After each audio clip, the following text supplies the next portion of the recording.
Oh good. Everyone is here. We can get started. Lights. Camera. Action. Hello, my name is Stephen Chapman. Hello, my name is William Buffkin. This is our group interview presentation for CI774, Educational Technology, Social, Ethical, Legal, and Human Issues. I think we should state that this presentation is not a verbatim transcript of our interviews. Rather, it is an attempt to pull similar pieces of our conversations that cluster around our central questions. We should introduce the person we interviewed and let them talk about themselves. I'll go first. I interviewed one of my students, Jeff. I interviewed Jeff on May 17, 2012. My name is Jeff and I am a junior in one of Mr. Chapman's classes. Mr. Chapman is a good teacher, even if he did lose the notes from our first interview. Jeff, you promised you wouldn't tell. Yes, it is true. I lost the original notes, but Jeff allowed me to interview him a second time. And I interviewed Pepe in April of 2012. Thank you, William. I have been working approximately 10 years as a teacher's assistant. I work in the field of special education as well as in the ESL programs, and I'm now with the Math and Science Institute. And my name is Laura Amato. I'm not sure how I got into your presentation. Maybe a rift in a space-time continuum? Well, I'm glad you could make time for old colleagues. I brought my friend Erin. She has worked with preschool children for almost 3 years. I interviewed her in April of 2012. I'm glad to be here. Thank you for allowing me to participate. Excellent. Let's begin with our first question. What technology was available to you as a student? In my senior year, we were just getting into computers. So beyond that, we were really not too technologically advanced.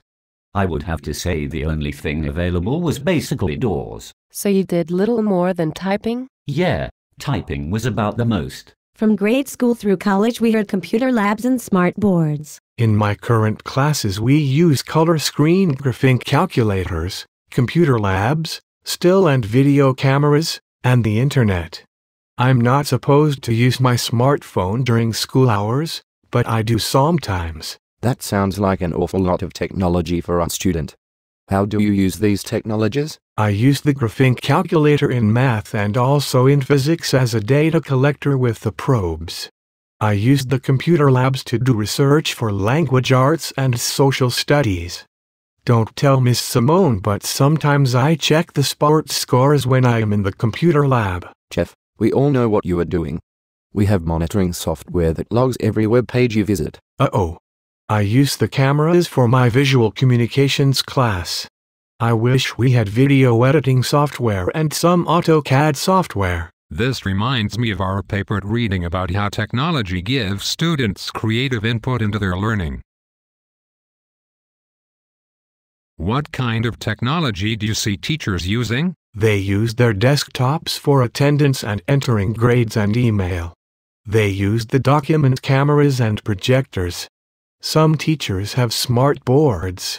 I hardly ever see a teacher with their cell phone. This reminds me of our Bathan and Becker reading, in which they write about the legal and ethical obligations of the teacher and administration to protect students' private data. Even in our preschool classroom, we have laptops.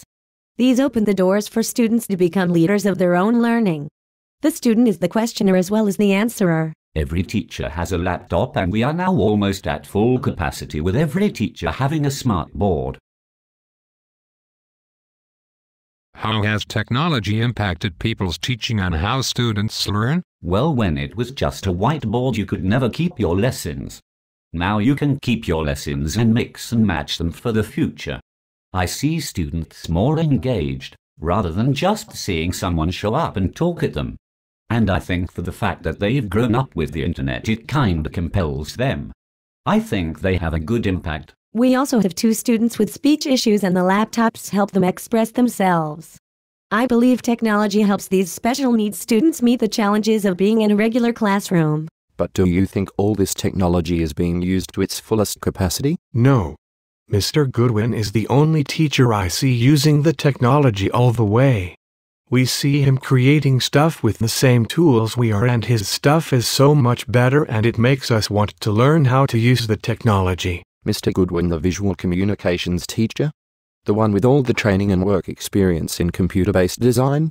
I use him and his students to create graphics for me all the time. This brings up the interesting question of who owns the copyright and intellectual property created by students in a public school.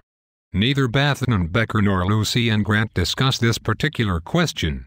I also wonder about protecting the copyright on student work produced in a public school. Aaron, what are your thoughts? I don't think the technology is being used to its fullest potential.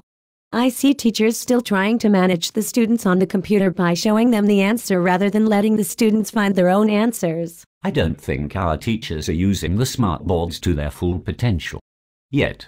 But just like everything, as we gain more experience, we learn more what they can do. I think they are still so new that we haven't gone far enough yet. Can you think of an example of something you've seen a teacher do that couldn't have been done without the technology? Yes, I can. In one class I've seen them use pads to answer instead of raising hands. Every student has a pad where they can press down to answer, and until everyone answers it doesn't come up on the board. You can tell which student answered what. I have done a simple fraction lesson with a small round pizza. 4 slices each worth 1/4. Using a smartboard was important to allowing the students to get out of their seats and onto their feet to use the board as a hands-on tool. I like being able to play with graphing equations on the graphing calculator. It helps me understand how the different parts of the equation affect the final graph. I like that too, but it took me a long time to get comfortable using those calculators. I get frustrated trying to remember the keystrokes. Aaron's comment reminds me of something I learned from the History of Technology video we watched on YouTube. The video shows how technology allows students to access content they would otherwise be unable to access. What's new is that the current technology allows students to interact with the content. What do you think of every student having their own laptop? Not for my students, but certainly for older students. I think it would help the teacher, because the students could go at their own pace and the teacher becomes more interactive with the students. Some students could handle the responsibility. I couldn't afford a new laptop every few years. I hope it's not mandatory. While Aleph Molinary warned us about the sustainability of the one-to-one laptop model, the report article warned us about deepening the digital divide by not embracing the radical evolution of education being driven by computers and the internet. As far as security, safety features, things like that, what does your school do? When students log in as a way of knowing that the student was in school. For parents, we have Pupil Path. We have eSense. They can tell whether their student is in school that day, whether they went to all their classes. They can even find out what they bought for lunch. The problem is most parents are not technologically savvy. Our school uses web filters and antivirus security. I don't mind the monitoring software because it does keep us on track with our work instead of checking our email or Facebook. We have everything the others have talked about. I know in my school certain websites are blocked and students sign contracts not to use proxy sites. What about your schools? Lots of sites are blocked by DOE. Sometimes you can be looking at something on an innocent site, but because it might be construed as a social network, we cannot do our own research. Some teachers complain that educational YouTube videos are blocked. Exactly my point. These discussions remind me of the annual reading about how the need to protect students and staff from cyber violence requires vigilance, monitoring, and education of our students and communities. The Becker and Bathan article reminds us that the line between professional and personal speech and communication is blurring as employers are monitoring and acting on social media postings done on personal time. I'm really interested to hear what our friends think of online schooling. Isn't your entire graduate program online? It's here no matter what we think. I think online schooling is essential to helping the child take charge of their learning. I think online schooling is easier for some courses, especially those courses that are easier without people. Online schooling provides more opportunities for some of my friends who have to stay home and take care of their brothers or sisters. But it is so easy to cheat and so hard to get help from a real person. This reminds me of the Barber article about how there is much promise in online schooling, but there are issues and questions that still need to be addressed. I think we are far behind other states and even certain other countries and even some countries that aren't even first world countries. We are falling behind, and here in New York City we do not have a full-time program. We have what is called blended education, where we are still doing a little bit bricks and mortar and a little being online. I think we should be moving faster. Overall, do you think technology has been a benefit or a hindrance in schools? And why do you think that? Certainly a benefit. Technology skills are essential for our future. Technology allows you to see things and play with ideas that we couldn't otherwise. I think it is a double-edged sword. Students' reading and writing skills are down a bit. Everyone expects instant answers, instant gratification. I cannot imagine teaching without a computer. It helps me stay current about teaching. We teachers need to learn everything we can to help our students succeed in the classroom. The Rappaport article also shows us the potential for students to deeply engage with the content of others while creating their own content.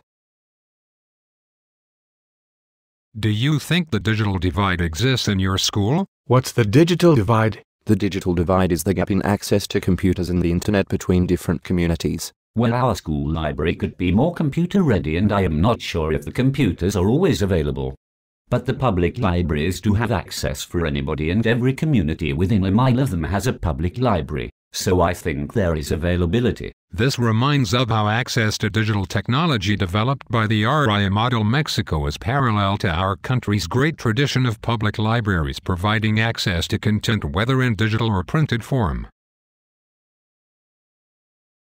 Before we finish our presentation, do you have anything else you want to share? Well, I think the one piece of technology that has had the greatest impact on teaching and student learning has been the smart board. Why is that? Because sometimes when the kids can't explain something, they can get up and drag out their answers. It makes them move. It makes the learning more hands-on. Technology is our future, so you should teach technology.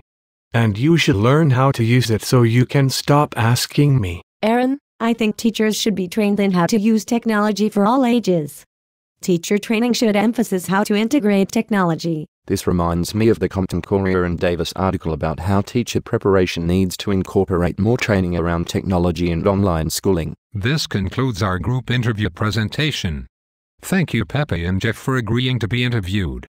Stephen and I would like to thank Laura Amato and her friend Aaron for agreeing to help us. Our bibliography has been submitted as a separate document. You are most welcome. And I'm Stephen Chapman.